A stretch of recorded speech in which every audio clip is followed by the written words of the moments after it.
अस्सलाम वालेकुम। इस्लामाबाद पॉइंट के साथ मैं हूं आप लोगों की मेज़बान इकरा लियाकत। नाज़रीन इकराम, नाजायज़ बच्चे पैदा करना, जिस्म फरोशी करना, मोहब्बत के चक्कर में घर से भाग कर आ जाना और फिर उसी मोहब्बत ने आपको किसी कोठे चकले पर बेच देना, ये पाकिस्तान में ट्रेंड बन चुका है। आज मेरे साथ एक खातून मौजूद हैं जो कि दाता साहब के आसपास रहती हैं, नाजायज़ बच्चे पैदा करती हैं और फिर उन बच्चों को बेच देती हैं और उन्हीं बच्चों को बेच कर वो अपना गुजारा कर रही हैं। आइए उनसे बात करते हैं। अस्सलाम वालेकुम। वालेकुम अस्सलाम। हाँ जी, क्या नाम है जी?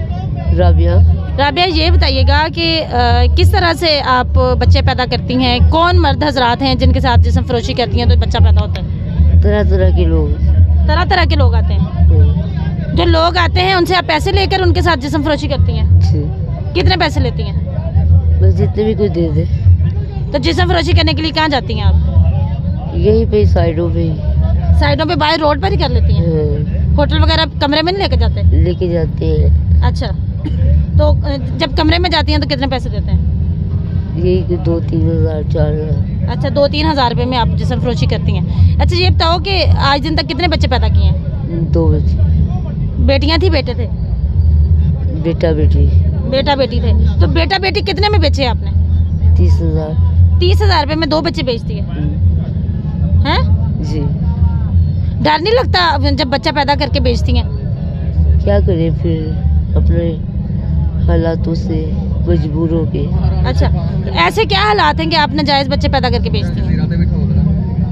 जरिया नहीं है और कोई। तो जिस्म फरोशी भी तो करती हैं? बस वो नशा वगैरह करते हैं यहाँ पे रहने के लिए। अच्छा, गुजारा करने के लिए। तो नशा कौन सा नशा करती हैं जिसके लिए आपको जिस्म भी बेचती हैं, बच्चे पैदा करके भी बेचती हैं? चर्स पीती हैं? कितनी चर्स पी लेती हैं एक दिन में? 1000 हैं? 1000 रुपये की चर्स पीती हैं। तो धंधा कितने का करती हैं? कभी हो जाता है कभी नहीं भी। 2-3 हज़ार 4 हज़ार। तो एक प्रोग्राम के कितने पैसे लेती हैं? 1000। मतलब एक प्रोग्राम कर ले तो आपके नशे के पैसे निकल आते हैं? निकल। तो रहती कहाँ पर हैं? इधर ही रोड पे रहती हैं या कोई कमरा शमरा लिया हुआ है? नहीं, रोड। आप आई कहाँ से थी? किस तरह लाहौर पहुँची वो कहानी बताओ। नशे पे कैसे लगी? बस एक लड़का था, उसने प्यार के चक्कर में। अच्छा, प्यार के चक्कर में आप लाहौर आ गई? जी। कहाँ से आई थी?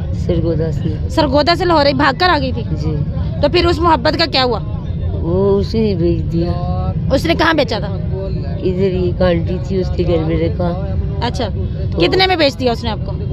60,000। 60,000 में उसने आपको बेचा। तो आंटी आपको कितने पैसे देती थी या नहीं? अच्छा, तो रोज कितने बंदों से आंटी मिलवाती थी आपको? 4-5 बंदों से रोज मिलवाती थी। तो उसने अपने पैसे पूरे कर लिए, फिर आप वहाँ से कैसे निकली? काफी देर के बाद। कितने अरसे बाद आपको पता चला कि आपका जो मोहब्बत करने वाला था आपको बेच के चला गया? मुझे 2-3 साल के बाद। 2-3 साल के बाद? तो वो आपसे मिलने नहीं आता था? नहीं। घर वालों ने भी पीछा नहीं किया आपका? घर वालों को पता ही नहीं है, सीधे साधे थे मेरे घर वाले। तो आज दुख होता है कि मैंने घर से भाग के गलती की थी? जी, बहुत ज्यादा।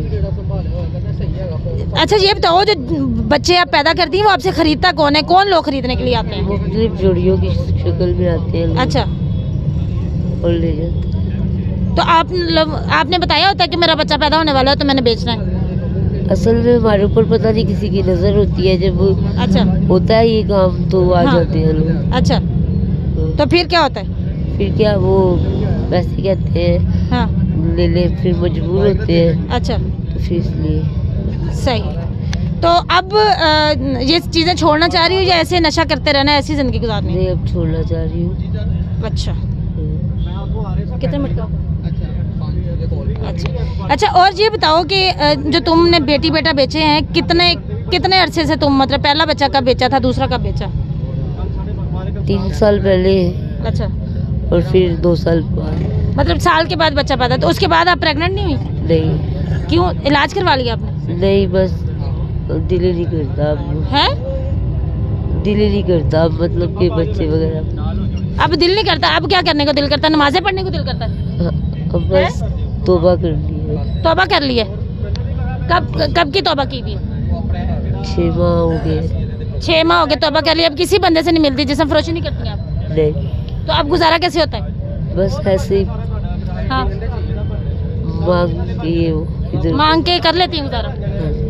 चलो, तो क्या कहना चाहोगी जो आपसे बच्चे खरीद के लेके चले जाते हैं, पता नहीं आपको पता है उन बच्चों के गुर्दे निकाल के, उनकी आंखें निकाल के, उनके दिल निकाल के बेच देते हैं, उन बच्चों को भी गलत कामों पे लगा देते हैं। तो बस इसीलिए तौबा की अल्लाह से कि जो भी कोई गुनाह हो गया माफ़ कर दो। बाकी ये है कि मैं यही कहूँगी कि ये बहुत बुरा है, इससे तौबा करनी चाहिए, माँ बाप की माननी चाहिए, घर से नहीं आना चाहिए। और जिस तरह मैंने बेवकूफ़ी की है ऐसे कोई भी ना करे।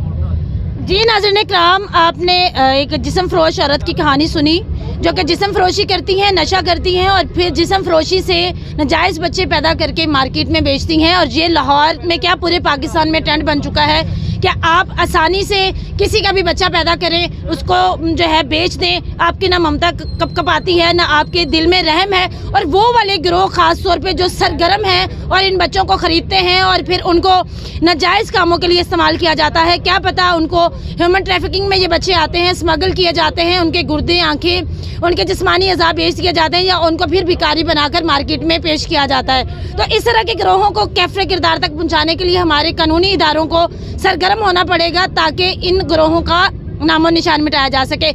इस औरत की कहानी कैसी लगी ज़रूर बताइएगा। इस्लामाबाद पॉइंट के साथ अपने मेज़बान इकरा को दें इजाज़त। अल्लाह निगहबान।